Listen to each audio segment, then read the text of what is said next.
Welcome to today's video.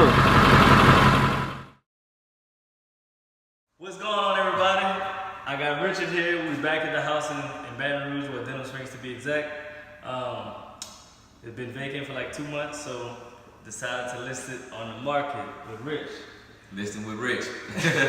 Realtor Rich at that. So before we start the video, how about you introduce yourself? Well, I'm Realtor Rich, Real Estate Rich, Richard Spears, whichever one you prefer. I can be found on Instagram at _Realtor_Rich, Facebook, Richard Spears. Real estate expert here in Greater Baton Rouge area, servicing Baton Rouge, Denham Springs. My office is actually located in Prairieville, so of course I serve Ascension Parish, and as well as West Baton Rouge Parish. And I'm just here to serve, changing lives one home at a time. And I'm here with my guy, Parker Homes, Oneil Parker, one of his investment properties, and he's gave me the honor of allowing me to serve on his behalf and presenting this beautiful home to the marketplace. I mean, you guys are gonna have to come see this house and fall in love with it. It's in beautiful Woodland Crossing subdivision. It's available for rural development, so if you need 100% financing, that's an option. But it's an all-around beautiful home, as you can see. It's granite countertops and what you said about the appliances? Look at these stainless steel appliances. He didn't think we could go there. I lived in this house for 2 years, and I rented it for about a year and 3 months. But the appliances look good. He didn't think we could. I had to ask him, did they cook in this house? We just kept it up. But they did a great job of keeping it up, and which is a benefit to you as a consumer, because anyone interested in buying this home, they're going to get a great home that's in top-notch condition, A1 condition. Yep. This is the house I got built when I was 21. We got wood floors over there. Try to keep it up, try to keep it all my rental properties, but just for this reason, you never know when you have to sell, so you don't have to come in, spend $5,000 or whatever. Of course. You keep it up, Of course. But anyway, me and Rich met 2 years ago. 2016. Yeah, at this time. Yeah. Yep. We both started our business around the same time, November 2016. So I guess it came a long way. Now he's the man in Baton Rouge. The #1 realtor. Best realtor at But we came a long way, man. Yes. God is good, man. It's been a prosperous 2 years for both of us, man. And it's really been exciting to see your growth, man. Your growth? Just watching it, bro. I tell you what, you get two dudes in the room, you're definitely going to see them argue about who can give the other one the most compliments. When you get two brothers in the room.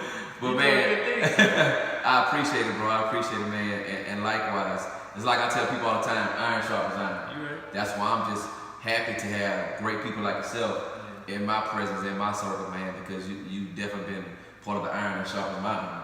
Appreciate that, bro. Well, let me ask you this. What separates you from every other realtor? Like how basic, I'm not gonna say basic, but regular realtors don't sell as many houses you did your first year part-time. So how did you sell? You sold over $1 million your first year, right? As a part-time? $2 million. That's right. You sold over $2 million in real estate in his first year doing it part-time. So explain it to us how you accomplish that goal. When people doing it full-time came and do that. Hard work and hustle, man. Man, look, bro, it's no secret sauce to it. It was a lot of hard work, a lot of sleepless nights, just all around grinding, bro. Like, that hasn't changed, man. It still works. My motto is when my feet hit the floor in the morning, man, it's to wake up and outwork the work. And I don't say that as in a sense of competition, because if competition is really yourself.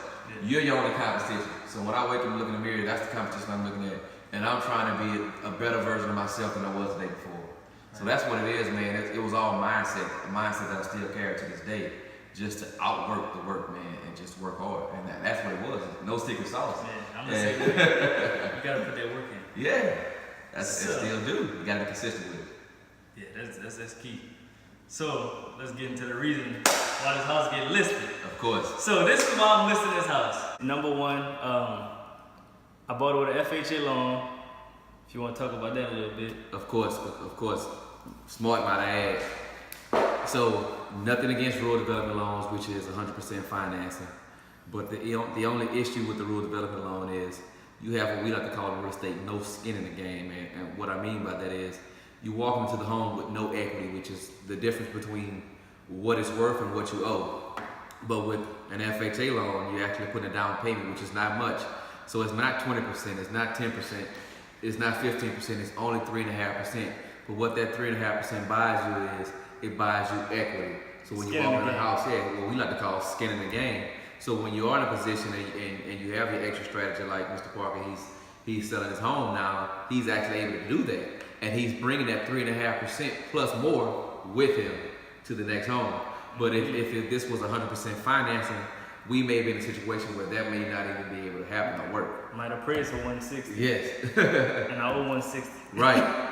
So you definitely always want to put yourself in a better position if you can. Now, granted, home ownership is I would always put that over renting.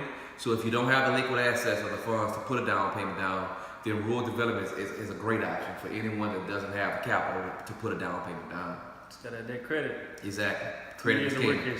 Credit, yeah, you have to have a credit. And if you don't, that's something that we can work on anyway. But all right, another reason I'm selling it, the FHA loan was one. I want to take my FHA loan back because you only get one. Of course, yeah. Only one in your name at a time. So, and the house is still in my personal name.